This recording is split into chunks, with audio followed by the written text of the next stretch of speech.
ay February 7, 2025. Ngayon po ay, dahil kakaiba po ang aking nararamdaman sa aking sarili, nahihilo ako, tapos nagbago yung aking mga panlasa, pang-amoy. Kaya ngayon po, i-share ko na po sa inyo ang blessing na pinagkaloob sa akin ng Lord. Matagal ko na po ito, after 15 years. After 15 years po, na pinanganak ko yung bunso ko. Ngayon lang po ako nagkakaroon ulit ng pag-asa na magkaroon ulit ng baby. Kaya, hindi na po ako magpapaligoy-ligoy pa. Ngayon po ay 1 month pregnant. 1 month pregnant na po ako. Ngayon po, papakita ko po sa inyo ang aking pregnancy test. At ito na po yung aking pregnancy test. Ayan po. Positive po siya, yan. Klarong-klaro, positive po siya. Kaya, kaninang umaga lang po, ngayon lang po ako gumamit ng ganito kasi kakaiba po talaga ang aking nararamdaman. Kaya, yan, tingnan nyo po guys, oh.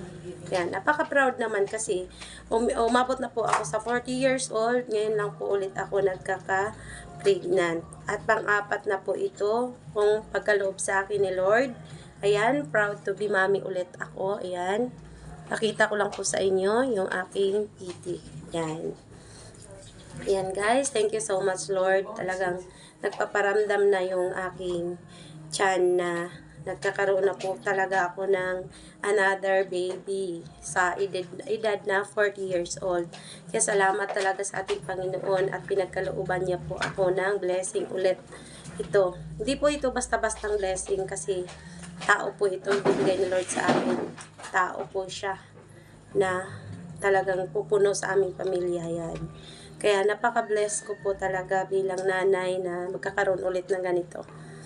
Sa edad po ng bunso ko ngayon, 15 years old na po siya, mag-16 na po siya, this coming ayan, sumasakit-sakit siya guys. Ayaw niya ata iba-vlog ko kasi parang kumaano-ano siya, sumasakit-sakit yung ano ko. Kaya parang ayaw niya na iba-vlog ko siya. Pero iba-vlog ko talaga. Ipopost ko po ito. Yan. Ayan. Ayan. Ayan. Kakaiba yung nararamdaman ko. Parang maselan yung ano ko ngayon. Kaya yan guys. Thank you Lord. Thank you. Ayan.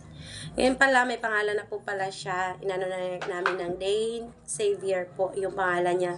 If lalaki. Tapos kung babae naman ay Dane Galen.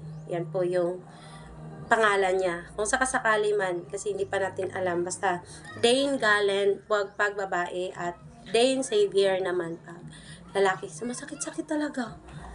Mano, yung naramdaman ni Angel no, naramdaman ko na. Yung parang may gumagalaw sa ilalim. Ayan guys, nagpaparamdam siya sa akin guys. Talagang parang excited na rin siya. Excited na rin ako. Pero naranasan ko ulit. Ang tagal, guys!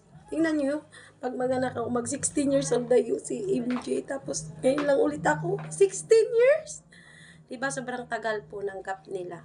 As in, napakatagal po. Kasi yung bunso ko ngayon, magsi 16 years old na siya this coming 2025 ng December. Tapos, ngayon lang po ulit nagkakaroon ng kapatid. Yan guys, kaya hindi talaga tayo mag-expect ng kahit ano na this year 2025 hindi ko po inaakala na magkakaroon po kami ng ganitong blessing. Guys, ayan. Ayan. Diba guys? Ayan. Ito po yung napaka-blessing namin ngayon. Baka siya yung binigay ni Lord sa amin na aangat sa aming buhay. Siyempre, bawat pangyayari may dahilan. Kaya alam ko may dahilan ang Diyos kung bakit dumating tong batang ito sa amin. Kaya ang dasal po namin sa Panginoon, sana healthy siya, tapos smart, tapos basta ganoon na yun guys, perfect. Thank you Lord. Tapos syempre, ang wish po namin na magiging gender niya is lalaki. Kasi wala po talaga kaming anak na lalaki, guys. Kaya, Lord, sana lalaki na siya, Lord. Kahit last na po ito, Lord, hiling ko sa'yo. Kasi 40 years old na po ako, guys. 40 years old na ako. Ganyan na, tapos 0. Ganyan na, guys. Diba? Ayan lang guys. Thank you for watching po everyone. Salamat Lord. Basta salamat sa Lord. Ito na yung sinasabi ko nga na therefore, whatever you ask for in prayer, believe that you have received it and it will be yours. Thank you Lord. Thank you so much.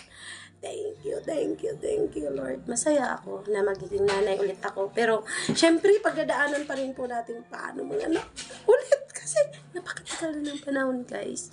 Last na nanganak ako, guys. Kailan? 2009 ako nanganak, guys. Tapos, high blood pa ako noon. Tapos kaya ngayon, kailangan natin mag-ingat kasi ito ay 40 years old na po ako. Tapos, huwag naman ako maging high blood kasi mahirap maging high blood, guys. Yun lang, guys. Basta, thank you, Lord. Thank you, Lord, for the blessing. Bye-bye!